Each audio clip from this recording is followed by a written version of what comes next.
Hello, Wine and Dine listeners. This month, we are going to be featuring a winery called Hanson Vineyards. This is a family-run winery. And the really cool thing that we found out when we were visiting this winery is that the winemaker originally went to college in Ithaca, is from Oregon, but went to college in Ithaca, spent some time in Washington, D.C. He was super cool to talk to because he was more in the lawmaking side. So we had a little conversation about that, and then moved back to Oregon and his family farm with very, very deep roots in the area to, which I loved because they actually have that family farm and very deep roots. Of course, I loved that it was deep roots with Rooted Planning Group, but we had a chance to actually talk with them, with the winemaker when we were there. So much fun. If you want to follow him on Facebook, Instagram, and Twitter, it's Hanson Vineyards. So you can follow them there. But one thing that I discovered when I was there was that his great-grandfather's winemaker's great-grandfather was originally from Norway and moved to Oregon in 1896, purchased the farm that was across the road from the winery.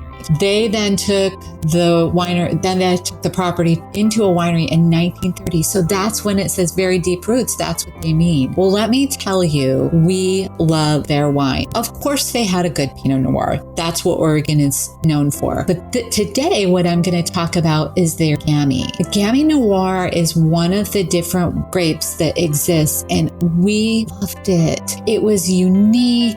It was dry. It was mouthful, flavorful, really savored the wine. So if you enjoy something different, go try the Gamay Red that they have. It's $26 per bottle. Good price point. Of course, if you're going to have it shipped, there's additional costs associated with it. But we really enjoyed their Gamay. They do have a club that you can join if you're interested. Not trying to sell this company, of course, but I do really think that if you're looking for something different, there's no cost to join, which I absolutely love. If you get out to Oregon, there's complimentary wine tasting for you and your guests. You get 15% off the first 12 bottles each year. And then if you go beyond that, you get 25% off. You also have access to new and limited wines. And they do have some invitations that you can get invited to. One is out in July. Maybe it changes different each year. And then they do invite you to vertical tastings. Now, of course, we won't be able to be there, but we did talk to Jason, the winemaker, and ask if there's any way we could virtually do that. So we're trying to figure out how to do that. If we learn more, we'll certainly let you all know.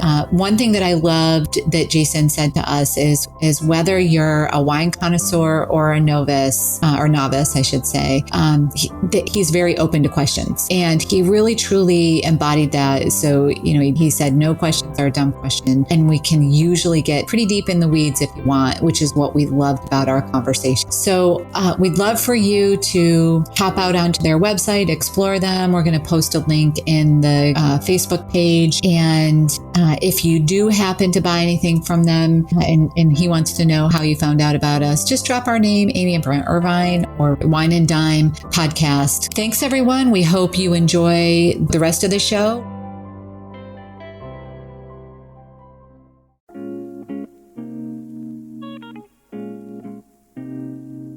Every week, it's my goal to share financial information that helps you in both your life and financial vineyard. We hope it takes you from your roots to the journey of your vines and the influences in the air that have helped craft your delicious life. Like wine, life and finances have different palates that should be celebrated and not judged. Welcome to this section of Wine and Dime with Amy Irvine and financial planner Ann Arceo. I got it right this time. Yes.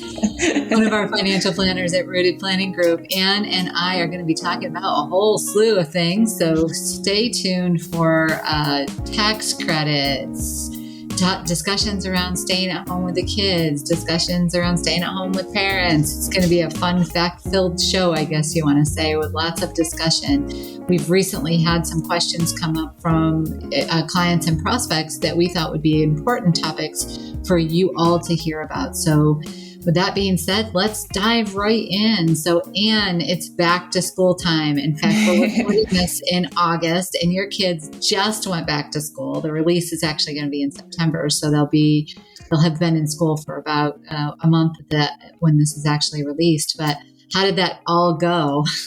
Oh, it was a whirlwind. It was exciting.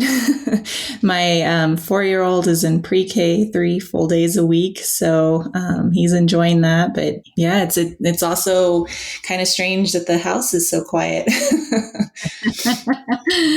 Do you find that, just a side note, I find that I have to have a little music on or something like that in the background? Yes. Yeah, just a little background Almost noise. Too quiet to get the work done. It's too quiet. You're thinking as a mom, what's going on? It's too quiet around here. Yeah. Oh, that's right. They're not here.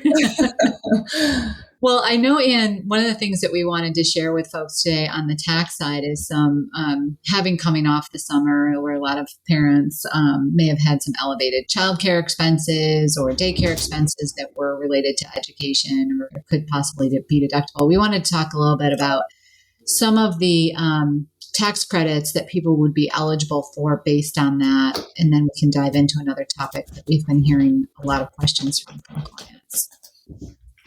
Yeah. So one of the options, if you're paying for, and, I think that there's some misconceptions too around, what qualifies for this dependent care credit. Mm-hmm. But if you have children that are under the age of 13 and you're paying for care that allows you to work, so even if that was a summer camp during the day, preschool, things like that, daycare, you can use that to qualify for a tax credit. So it doesn't, overnight camps don't qualify, but certainly day camps that are allowing you and your spouse to work can qualify for tax credit. So it's important, over the summer to look at what you spent and, keep good records come tax time so you can qualify for that credit. What are some of the credits that are available? What are we talking about for dollar amounts? What are some of the dependent care credit information? Like what are parents looking at when they're thinking dependent care credit? Yeah. So for the dependent care, that's something that your employer would offer. And for 2022, you can put in $5,000. So it's a deduction from your paycheck, similar to like contributing to a 401k or an HSA. And it goes into an account, and then you can use that to pay for child and dependent care costs. And yeah, the limit this year is $5,000, and then we'll see if that goes up for next year. But it's a great tax savings. You put in pre-tax dollars, and then when you pay the expenses, you're not taxed on that as well. Mm-hmm.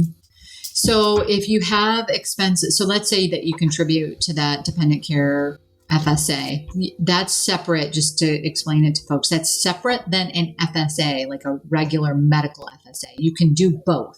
Yes. So there's the healthcare FSA and the dependent care FSA. And the dependent care FSA is for your dependents, your children under the age of 13, where you're paying for daycare, preschool. Now, if you have kids in private school and you're paying for K through 12, so kindergarten through 12th grade, that doesn't qualify. So it's got to be care that, is being provided to allow you to work, daycare, preschool, the summer camps, like we were talking about, the summer day camps, things like that are allowing you to work would qualify for the dependent care FSA. And then one important note on that account as well is it's a use it or lose it. So you want to plan out carefully what are truly going to be my expenses. You don't want to put $5,000 in and get to the end of the year and find out that you haven't spent all of it. So, budget for that, figure out how much you would actually use, and then it's definitely a great tax savings. Mm-hmm. Yeah, I think one of the things that a lot of people don't understand is that there's all these terminologies: FSA, HSA, dependent care, and then there's one more just to throw it into the mix in this conversation. There's limited FSAs that are all separate, right? So you already mentioned the dependent care, you mentioned the health care, but then sometimes you'll see limited FSAs that are, again, separate from the dependent care FSA, separate from the medical FSA. And those would be restricted to like dental and or vision extra coverage. So sometimes you'll see those associated with policies as well. And those are really great. I mean, I think especially families with kids to use the healthcare FSA or the limited care FSA. I think we all are, going to the dentist, we're going to the doctor a few times, especially with younger kids, and to be able to pay some of those costs tax-free. Those are good options to look into. tax-free, and like, it's so hard to itemize in today's world. And even if you can itemize, it's really challenging to get above the deduction limit with medical expenses, because it's the 7.5% above and beyond the AGI is really challenging to actually exceed. So it's this is a double whammy area, I think, that a lot of families can take advantage of. So thinking about how that all plays in. So number one, it saves you on taxes, right? So that's a big thing. Number two, those are big out-of-pocket expenses anyways. So it's things that you're going to be doing. Now, what if you don't have a dependent care FSA? Is one of the questions I would get asked, because not all employers actually offer it. Then you can actually deduct a lot of these on your tax return. Above the line is what we call it. So there are some deductions or credits, I should say, that you could get on your tax return for these expenses if you don't have a dependent care FSA or any kind of program through your employer. So just wanted to throw that out there. We could probably do a whole nother episode on that itself. The other thing that I wanted to talk about with you today, because we've been getting questions from clients. And when we get one question from a client, we don't really think about it. But when we start to get multiple questions from clients, that's when we start to like put it together and say, if 3 people are asking this question, there's probably more people that out there that are interested in this particular topic. And lately, we've been having a lot of our clients ask the question about staying at home with the kids. So couple situations, it's the males. A couple situations, it's the females. Some of our relationships are in same-sex couples, so it could be either a male or a female within that relationship. And they've asked us, like, does it make sense? Because childcare costs are really expensive. And when you think about it, like, we're putting our kids in the hands of another human, right? So you kind of want to pay them a decent income to make it worth properly taking care of your children. I totally get that.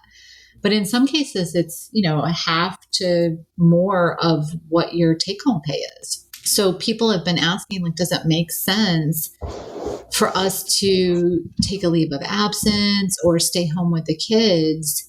And, I've read a lot where some say, no, you should never do that. Others say, that it's something you should do.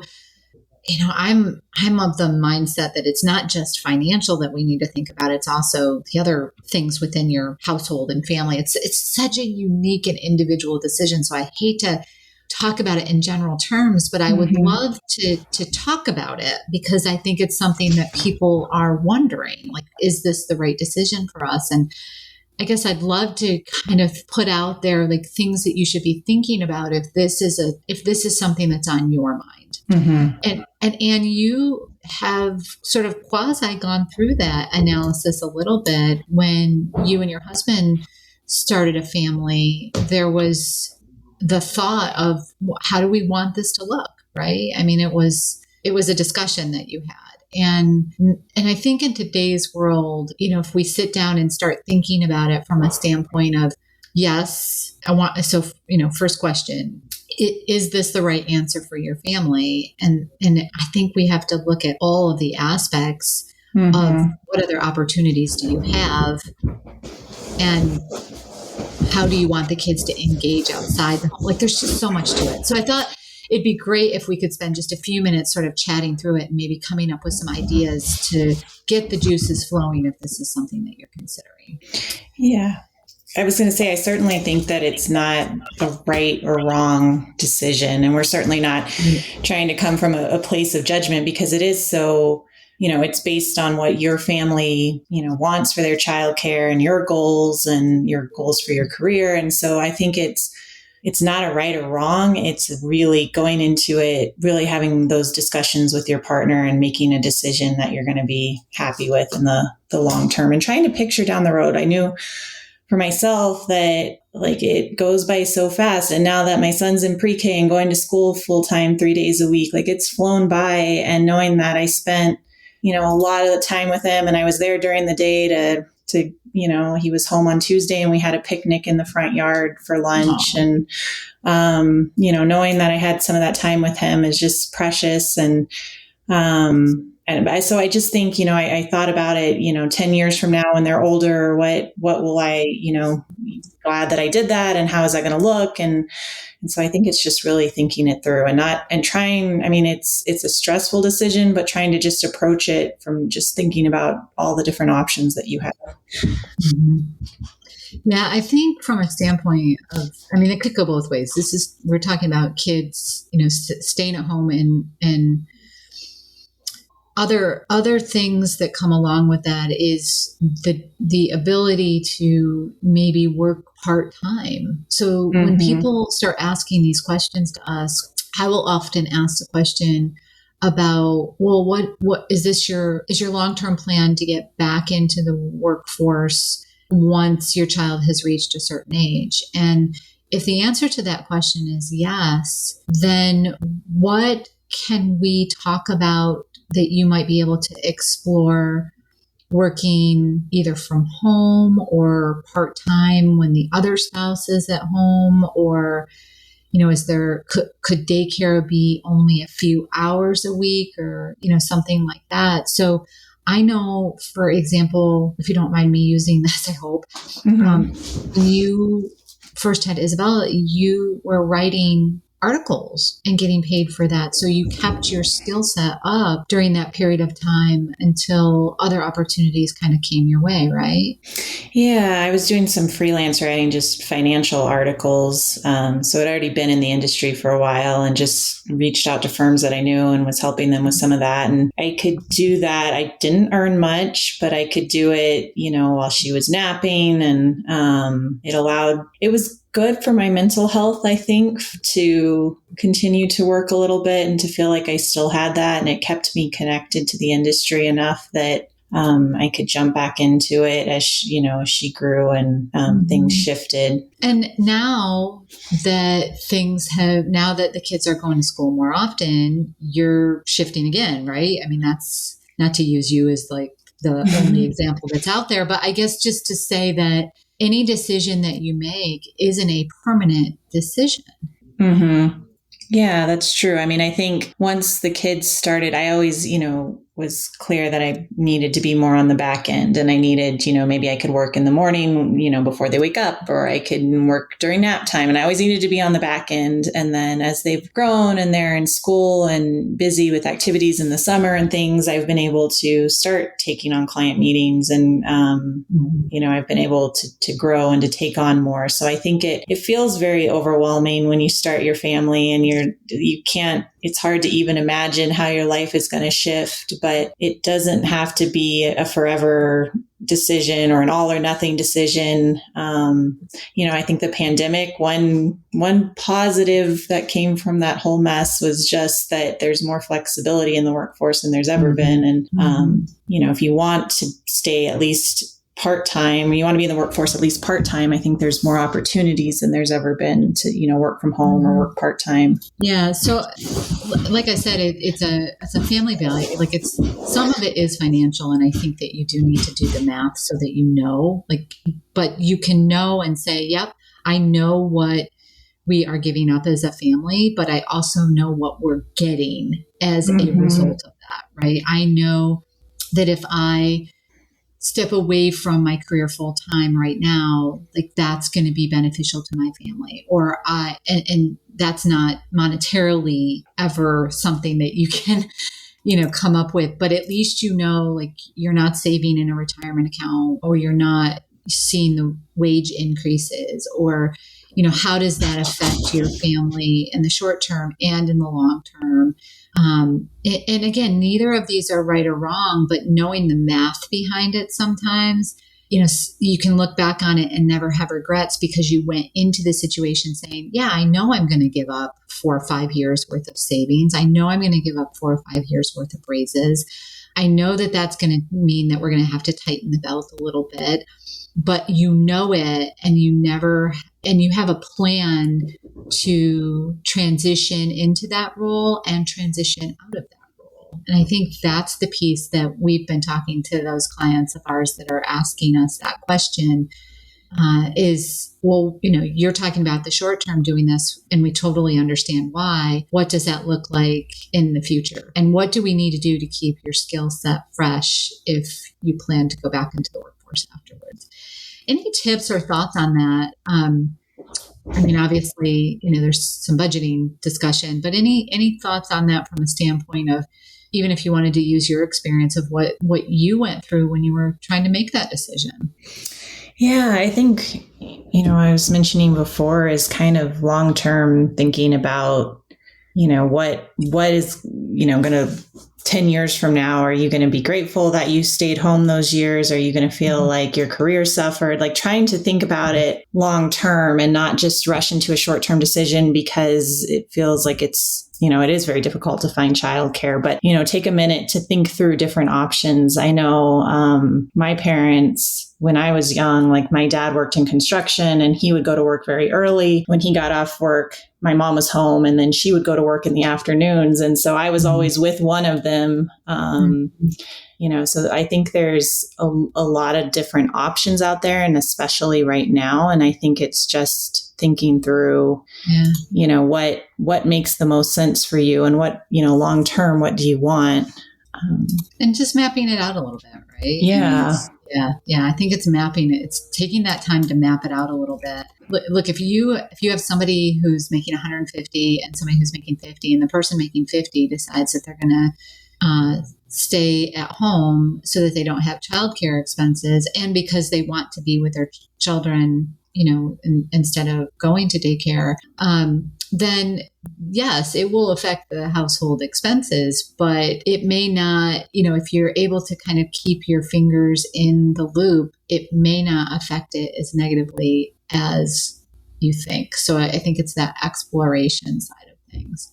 Mm-hmm. And that's also, I think, another key area that sort of goes on the other end of the spectrum is, what if you are just trying to make the decision to stay home and take care of your aging parents? It's really the same thing in some respects, because can you work part-time and still get the care, help your parents with the care that they need? Or do you need to take a time away from your career and help them? Or do you need to get help for them? Really, you're talking about the same thing, because the expense is pretty grand when you're talking about elder care help too. Mm-hmm. And, I think you need to walk through those same exact mathematical and emotional questions when you're making that decision. The only caveat I would add to that on that end and the mental and emotional side is, kids want your help. Sometimes parents don't.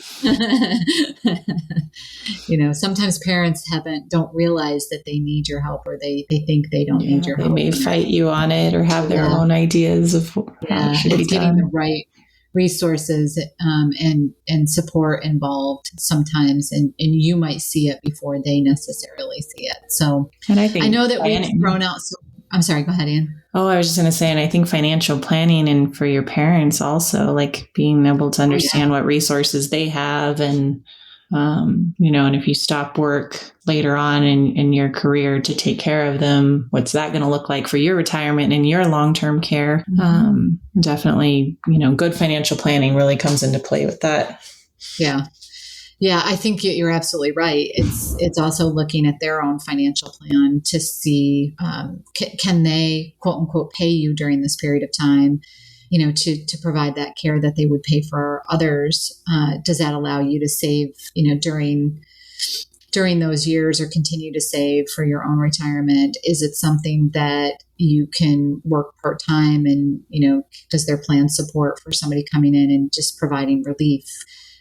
And then, the one thing that I think we don't talk a lot about when you're in that kind of position is the mental health toll that can take on you when you are trying to provide assistance to parents and trying to work and trying to do and maybe even trying to raise kids at the same time, there's a lot of pull that's coming to you. And I think over the years, one of the things I've seen as a financial planner when people are put into those positions is that there's a lot of, they don't even realize it, but there's a lot of mental health pull that I would suggest potentially talking to somebody about. And, that's where I'm a strong proponent of therapy, not because you're depressed or not because, you have mental health issues, but because your mental health is challenged during those periods of time. Oh, and yeah, definitely. Having a financial advisor is great, but also having a therapist sometimes can be, I think, really beneficial. I think as a caregiver, whether it's your young children or your parents, there's a lot of guilt. And typically, I think for women, we tend to feel a lot of guilt of never feeling like we're doing enough or questioning ourselves, questioning the decisions we make. And I think that can really weigh on your mental health. And so definitely talking to someone is important. Well, we will upload some resources for you to be looking at along the topics that we've talked about today. So please check the show notes for some checklists that we want to throw out there for you all to be able to utilize. If you are getting into the caregiving for parents, I have a great checklist that's what issues you should consider. We'll provide some information about the HSA, FSA dependent care, FSA limited purpose, and medical FSA limits. On all of that, we'll provide some numbers that might be helpful to you there. And we encourage you, if you are thinking about this, to it sounds like it sounds like we're trying to say that it's self-promoting, I guess, in a way, but to reach out to a financial advisor. We think this is one of the times in your lives where we think we can be most helpful to help you crunch the numbers and take the emotion out of things. So we would hope that if you have any questions about this, that you can feel free to reach out to us and ask rpg@rootedpg.com. or info@rootedpg.com. Please share this with your friends if you think this would be helpful. We're on Facebook, Instagram, Twitter, and LinkedIn, and we'd love it if you would also rate us on your favorite podcast hosting site, because the more that you rate us and share with your friends, the more we'll be in the search engines and can help more people. Thanks everyone for joining us today, and we look forward to your questions in the future. And that will about do it for today's episode of Wine and Dime. You can contact Amy through the website, www.rootedpg.com, or amy@rootedpg.com. You can also follow us on Facebook and Instagram @rootedpg for the latest news. And if you have any questions, comments, or topics you would like to hear about, feel free to let us know. And don't forget to rate and subscribe the show wherever you get your podcasts. And again, thank you for listening, and be sure to tune in next time.